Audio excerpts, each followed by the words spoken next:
ज्ञानवापी मस्जिद मंदिर विवाद भारत में एक लंबे समय से चल रहा धार्मिक और राजनीतिक विवाद है।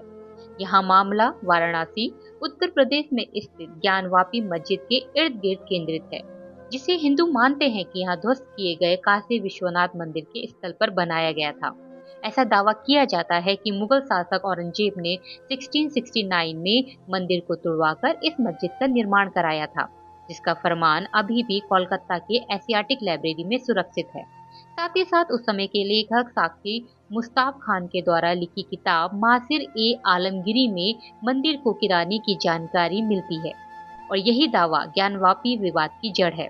हिंदू पक्ष की ओर से ये दावा किया गया है कि ज्ञानवापी मस्जिद में भगवान शिव का ज्योतिर्लिंग है, और 1669 में औरंगजेब के शासनकाल में मंदिर के आधे हिस्से को तोड़कर मस्जिद बनाई, जिसका साक्ष्य मस्जिद की दीवारों में प्राप्त निशानों से है, जैसे धार्मिक प्रतीक, दीवारों पर शेषनाग और अन्य देवी देवताओं के निशान।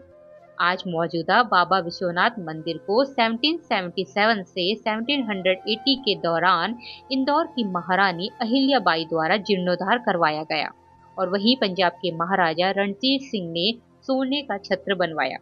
वहीं नेपाल के राजा ने नंदी का स्टैचू बनाया, जिसका मुख अभी मौजूदा मस्जिद की तरफ है, जो एक महत्वपूर्ण मुद्दा है। हिंदू पक्ष का दावा है कि नंदी का मुख हमेशा शिवलिंग की ओर होता है, और ज्ञानवापी परिसर में मिली आकृति शिवलिंग होने की बात को सिद्ध करता है।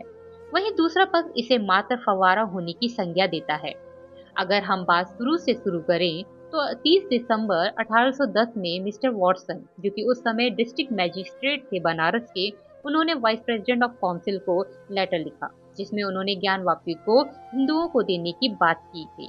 लेकिन इसका पहला मामला 1991 में दायर किया गया, और पिछले 32 सालों से ये मुकदमा चल रहा है। 1991 में हरिहर पांडे, सोमनाथ व्यास, राम रंग शर्मा ने कोर्ट में याचिका दाखिल की। इसमें बताया गया कि मंदिर के अवशेषों से ही मस्जिद का निर्माण कराया गया है। इस याचिका में उन्होंने पूजा करने की अनुमति मांगी गई थी। 1993 में ज्ञानवापी मुद्दे में स्टे लगा दिया गया। कोर्ट ने दोनों पक्षों में यथास्थिति बनाए रखने का आदेश दिया और कहा कि 1991 के the place of worship act के अनुसार 15 अगस्त 1947 का मौजूदा सभी पूजा स्थलों की स्थिति को बनाए रखता है और पूजा स्थल को दूसरे धर्म में परिवर्तित करने पर रोक लगाता है। हालांकि इस कानून को समय समय पर सर्वोच्च न्यायालय के में कई बार चुनौती दी गई। नवीनतम चुनौती 2021 में दी गई है, जिसकी जल्द ही सुनवाई होगी।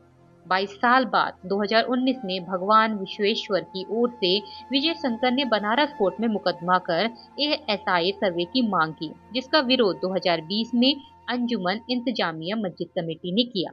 2021 में फिर मामला सामने आया, जब 5 महिलाओं ने सिंगार गौरी की पूजा दर्शन की मांग की याचिका दाखिल की। 2021 में इसके लिए अदालत ने सिंगार गौरी विग्रह का पता लगाने के लिए एडवोकेट कमिश्नर नियुक्त किया। 26 अप्रैल 2022 को सिविल कोर्ट ने ज्ञानवापी परिसर के सर्वेक्षण का आदेश दे दिया। मई में सर्वे के दौरान ये दावा किया गया कि ज्ञानवापी में शिवलिंग की आकृति मिली है। जुलाई 2022 में मामला सुप्रीम कोर्ट तक जा पहुंचा, जिसमें सुप्रीम कोर्ट ने जिला अदालत के फैसले का इंतजार करने को कहा। फिर आया 17 मई, जब सुप्रीम कोर्ट ने शिवलिंग की सुरक्षा वुजू खाने को सील करने का आदेश दिया, लेकिन साथ ही मस्जिद में नमाज जारी रखने की अनुमति दी है। यहाँ पर वुजू खाने का मतलब है मस्जिद में वह जगह जहाँ नमाज से पहले वुजू किया जाता है।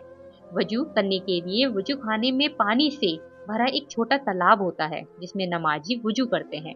वुजू खाने का पानी लगातार रिसाइकल होता रहता है, और वुजू खाने में मिली आकृति को नमाजी फव्वारे की संज्ञा दे रहे हैं। अगर बात करें 2024 की ASI रिपोर्ट की, जिसमें टोटल 55 पत्थर की मूर्तियां प्राप्त की गई है, जैसे हनुमान, गणेश, नंदी सहित हिंदू देवी देवताओं की मूर्तियों के खड़ पाए गए हैं। यौनिपीठ और शिवलिंग भी पाया गया है। स्वास्तिक और त्रिशूल चिन्ह, फारसी शिलालेख, बलुआ पत्थर की पट्टियां, जो औरंगजेब के शासनकाल के दौरान मंदिर को विध्वंस का विवरण देता है। ये मामला अभी भी कोर्ट में चल रहा है। इसकी सुनवाई जल्द ही होने वाली है। आपकी इस मामले पर क्या राय है, जरूर बताइएगा। So for today I am signing off. Thank you.